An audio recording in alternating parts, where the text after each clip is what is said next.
एक बार बैठी हैं, आकाश से कुछ विमान जा रहे थे। उन विमानों को जाता देखा, ये देवता सज धज कर कहां जा रहे हैं। भगवान शिव ने कहा, सती तुम्हारे पिता दक्ष बहुत बड़ा यज्ञ करा रहे हैं। सती ने कहा, हमें निमंत्रण क्यों नहीं दिया। सती, कोई बात नहीं, भूल गए होंगे, और फिर हम यहां रहते हैं, यहां आने का मार्ग भी तो कठिन है, कोई पत्र देने आया होगा तो। नहीं नहीं, अरे नहीं, तो सती ने कहा, ऐसे कैसे हो सकता है, मेरे पिता हैं, मैं जानती हूं। सती, मैं तुम्हें बताता हूं, जब तुम्हारे पिता को दक्ष की पदवी मिली ना, हाँ, जब वो प्रजापति बने, हाँ हाँ सती, उस समय सभी देवता और सभी जितने जितने कोई पूजनीय पंडित थे, कोई यक्ष थे, कोई देवता थे, ऋषि थे, मुनि थे, सभी को बुलाया था। सती, मैं भी सभा में गया था, सभा हाल खचाखच भरा हुआ था। अच्छा अच्छा, और हमारे एक नियम है कि सभासद जब आ जाते हैं तब अध्यक्ष महोदय आते हैं। तो सज्जनों, भगवान शिव जी ने कहा, सती उस सभा में मैं भी बैठा हुआ था। अच्छा अच्छा अच्छा, जैसे ही तुम्हारे पिता वहां पर आए तो सब लोग खड़े हो गए, लेकिन ब्रह्मा जी खड़े नहीं हुए। जब ब्रह्मा जी ने सोचा, मेरा बेटा है दक्ष, अरे बेटा कितनी भी उन्नति कर ले, क्यों ना वो बड़ा अधिकारी बन जाए, क्यों ना वो पीएम बन जाए, लेकिन जरूरी नहीं कि पिता उसका स्वागत करें। ब्रह्मा जी बैठे रहे। अच्छा, जब ब्रह्मा जी बैठे रहे तो सोचा विष्णु भगवान ने, जब यही नहीं उठा, मेरी नाभि से जन्मा हुआ, तो मैं ही क्यों उठूं। तो भगवान विष्णु भी बैठे रहे। भोलेनाथ ने सोचा, जब ये भी नहीं उठे तो तू भी क्यों उठे। तू भी, हम तो तीनों, ब्रह्मा विष्णु सदाशिव जानत अविवेका, प्रणवाक्षर के मध्य ये तीनों एका, तो तू भी बैठा रहे। और सज्जनों, जैसे ही दक्ष प्रजापति आगे आए, कौन कौन खड़े हुए उनका ध्यान उस पर नहीं गया, कौन खड़ा नहीं हुआ। कई लोग बड़े चालाक होते हैं, परिणाम किस किसने किया उधर नहीं देखते, परिणाम किसने नहीं किया उसको बड़ा देखते हैं कई लोग। सच में मैंने देखा है, आदर कौन करता उधर ध्यान नहीं है, आदर किसने नहीं किया बताऊंगा, मौका नहीं दे। दक्ष ने भी महाराज ऐसे ही सोचा, और भगवान शिव जी का भरी सभा में, सती तुम्हारे पिता ने हमारा अपमान कर दिया, इतना अपमान किया सती, इतना अपमान किया। आज कह रहे हैं लाखों वर्ष बीत गए हैं, इसका मतलब इस कथा से सीख लो, अगर ससुराल में कोई घटना घट जाए तो उसमें तुम्हारी पत्नी का क्या दोष है, बोलो। भोलेनाथ ने आकर सती को कुछ नहीं कहा, आज सती पूछ रही है, बार बार पूछा है, तब बताया है।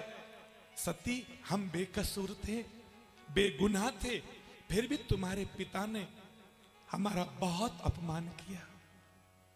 और जानती हो सती, उस दक्ष ने उसको अपना अपमान समझ लिया। एक प्रार्थना करूं साहब, बुरा मत मानना, छोटा व्यक्ति बड़े का सम्मान करे, ये उसकी संस्कृति है। छोटा व्यक्ति बड़े को सम्मान दे, बड़े को आदर दे, वो उसका धर्म है, उसकी संस्कृति है। लेकिन बड़ों का अधिकार नहीं कि जबरदस्ती उसे सम्मान कराए।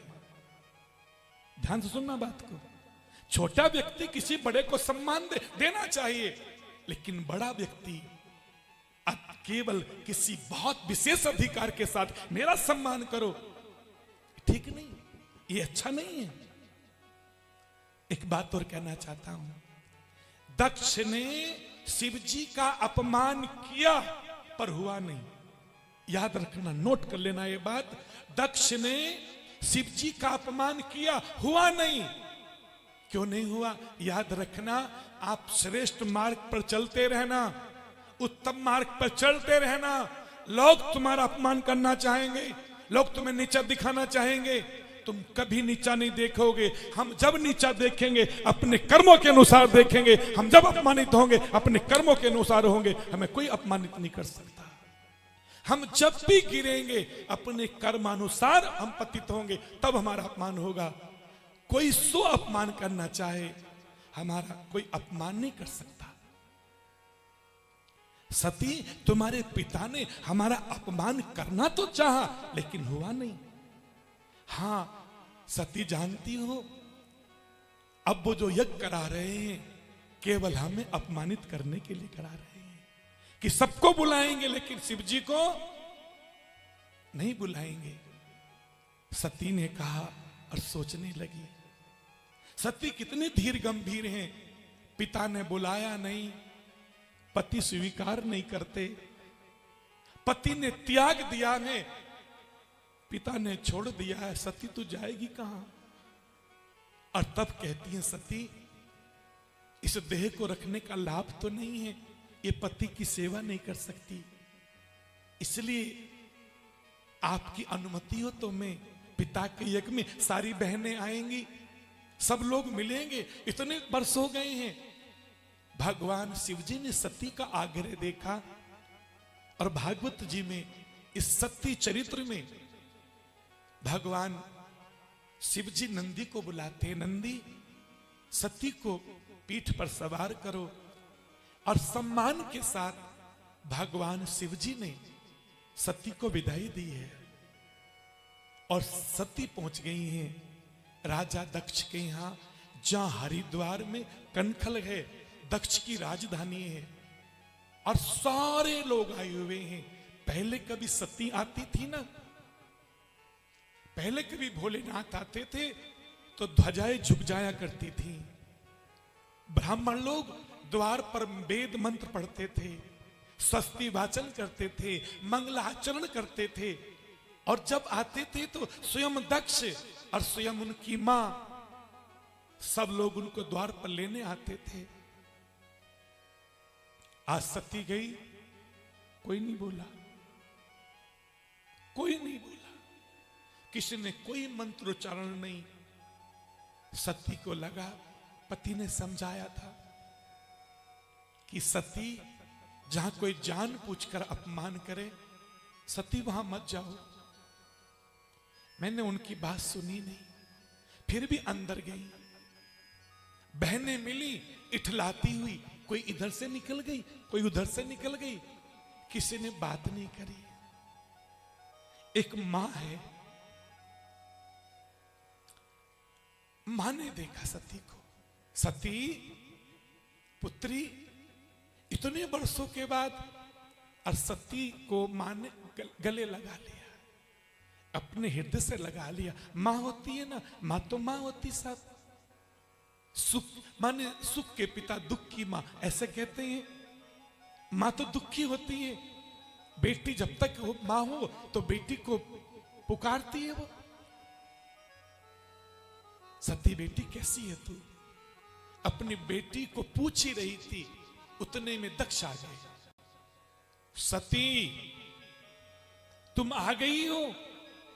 मैंने तो कोई निमंत्रण भेजा नहीं, मैंने तो कोई बुलावा भेजा नहीं। चलो आई गई हो तो वो कहां है? अरे वो कहां होगा, कहीं पड़ा होगा भांग खाए, कहीं पड़ा होगा शमशान घाट में भूतों प्रेतों की टोली में। और काम क्या उस ओघड़ को? सती को जैसे किसी ने उस जले हुए पर मिर्ची छिड़क दी। सती मां रोने लगी। सुनो, उनका वचन है, हरिहर काना सुने जो काना, हरिहर निंदा सुने जो काना, होए पाप को हाथ समाना। कभी भगवान विष्णु की, कभी भोलेनाथ की निंदा मत सुनना। हो सके तो कोई विष्णु भगवान की निंदा कर रहा हो उसको रोक देना। अधिकार तो ये जीभ काट देना, ना काट सको तो उसको चुप कर देना, चुप ना कर सको उस सभा का त्याग कर देना जहां भोलेनाथ और भगवान विष्णु की निंदा हो रही हो। उनकी निंदा सुनना गौ हत्या के समान है। हरिहर निंदा सुने जो काना, होए पाप को हाथ समाना। बस सती ने तो आज कैसे सुननी निंदा। बस मां यज्ञ कहां हो रहा है। यज्ञ वेदी में जाके देखा, देवता बैठे हैं, ब्राह्मण लोग बैठे हैं। जहां शिवजी का स्थान था उनके स्थान पर कूड़ा कचड़ा डाल रखा था। ईशान कोण मेरे भोलेनाथ का था, आज वो खाली अपमान कर रखा था। कोई शिवजी का असर नहीं था। एक प्रार्थना करना चाहता हूं। जब सती ने देखा भोलेनाथ का अपमान हुआ है, ना ही सती को किसी ने सम्मान दिया। यज्ञ वेदी के सामने विशाल यज्ञ चल रहा था। दोनों हाथ जोड़ लिए, भगवान शंकर को स्मरण करने लगी और ये कह रहे, पिता तुमने भगवान शिव जी की निंदा की है। ये शरीर तुम्हारे शरीर से पैदा हुआ है।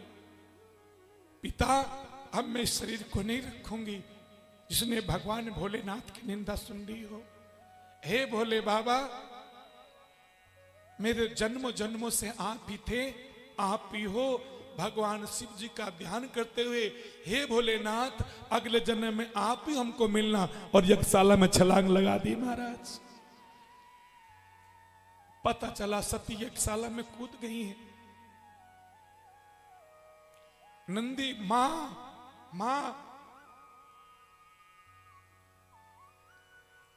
सती मां तो यज्ञ में शरीर झुलझ गया है पूरी तरह से। भगवान शिव जी को पता चला है। कुछ शिवगण वहां गए, साथ में गए थे, वो यज्ञ विध्वंस करने लगे। शिव जी भगवान को पता चला, एक जटा शीश से उखाड़ी धरती पे पटकी। वीरभद्र नाम के 2 योद्धा प्रकट हो गए। उन्होंने जाकर महाराज यज्ञ विध्वंस कर दिया। माने दक्ष का शीश भी काट डाला। भगवान पहुंचे हैं। सती, जब तक तुम्हारा यह शरीर था मैं कभी तुमसे रिश्ता स्थापित नहीं कर सका। अब तुम्हारा शरीर है। भगवान भोलेनाथ ने वो जला हुआ शरीर ही सती का उठा लिया और बस वैराग्य भाव है। सती में तुम्हारे काम नहीं आ सका।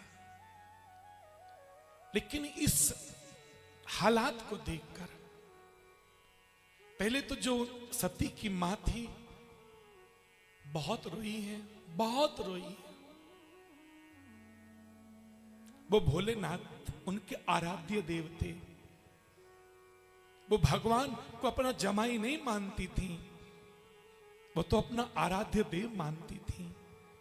आज यज्ञ विध्वंस हो गया है। मां रोने लगी, बोले बाबा हमारे यज्ञ को पूर्ण करो। यज्ञ अधूरा हो, विध्वंस हो जाता है तो कभी उस घर परिवार में शांति कभी नहीं आती। हमारा यज्ञ पूर्ण हो बाबा। उधर देखा है भगवान ने एक बकरा खड़ा बम बम बम ऐसे बोल रहा था। भगवान ने कहा, रे दक्ष तू भी इस बकरे की तरह मिम्याता था। कहते उस बकरे का शीश काट के उस दक्ष के शीश पर लगा, सिर पर माने धड़ पर लगा दिया था और वो दक्ष जीवित हो गया था। तब वही बम बम भगवान की प्रशंसा करने लगा था, स्तुति गान। लेकिन भगवान निंदा स्तुति दोनों से परे हैं। लीला तो नहीं कर रही थी। बस जैसे भगवान उस दूसरे सती के रूप को देखने के लिए उधर बढ़े, भगवान विष्णु ने अपने सुदर्शन से उन जले हुए शरीर के टुकड़े टुकड़े कर दिए। बामन टुकड़े जहां गिरे, आज भी बामन पीठों के नाम से वो जगह प्रसिद्ध है। और फिर चूंकि हिमांचल